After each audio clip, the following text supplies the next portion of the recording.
دیکھیے جب اللہ روٹھتا ہے، ناراض ہوتا ہے تو رزق بند نہیں کرتا، اللہ ناراض ہوتا ہے تو آکسیجن بند نہیں کرتا۔ سورج کو حکم نہیں ہوتا کہ فلاں میرا نافرمان ہے، تیری کرنیں اس کے آنگن میں نہیں جانی چاہیے۔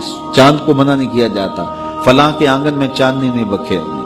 آکسیجن روک دی نہیں جاتی، کھانے روک نہیں دیے جاتے۔ جب اللہ کسی سے ناراض ہو جاتا ہے ہدایت روک دیتا ہے، اللہ کسی سے ناراض ہوتا ہے تو من اجڑ جاتا ہے، اللہ جب کسی سے ناراض ہوتا ہے تو سجدوں کی توفیق نہیں ملتی، اللہ جب کسی سے ناراض ہوتا ہے تو خشیت الہی کے جذبے چھین لیے جاتے ہیں، تو وہ یہ دولتیں لے لیتا ہے۔ بندہ سمجھتا ہے میں نماز پڑھنے نہیں جاتا، اور تو کون ہے نہ جانے والا، وہ بلاتا ہی نہیں ہے، تجھے توفیق سجدہ ہی نہیں دیتا ہے، تو کون ہے؟ تو بھاگتا ہوا جائے۔ یار کسی کو کارڈ آیا ہو کسی منسٹر کا تو وہ کئی لوگوں کو دکھاتا پھرتا ہے، آج کل تو وہ جو ہے وہ شیئر کر دیتے ہیں، جی مجھے فلاں نے بلایا ہے، تو لوگ جلیاں ڈالتے ہوئے جاتے ہیں فلاں نے بلایا، تو رب نے بلایا ہو تو کوئی جائے نا، او میاں تجھے اس نے پھر بلایا ہی نہیں۔ تیرے سے ناراضگی ایسی ہے کہ تیرے کانوں سے آواز تو ٹکرائی ہے لیکن تیری روح تک نہیں پہنچی، اس نے روک دیا راستے میں۔ اللہ فرماتا ہے کہ ہم ان کے کانوں میں پردے ڈال دیتے ہیں، ان کی آنکھوں پہ پردے ڈال دیتے ہیں، ان کے دل پہ پردے ڈال دیتے ہیں۔ تو بندہ کہتا ہے میں نہیں پڑھتا، تو کون ہے نہ پڑھنے والا؟ وہ تمہیں بلاتا نہیں، اس قابل نہیں سمجھا گیا،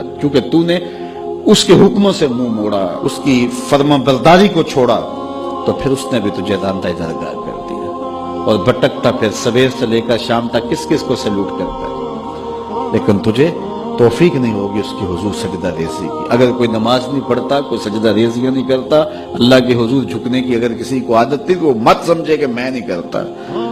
اللہ اکبر، اس سے چھین لی جاتی ہے توفیق، چھین لی جاتی ہے توفیق۔ تو اللہ سے توفیق مانگو کہ اللہ ہم سے کبھی بھی اپنی توفیق نہ چھینے۔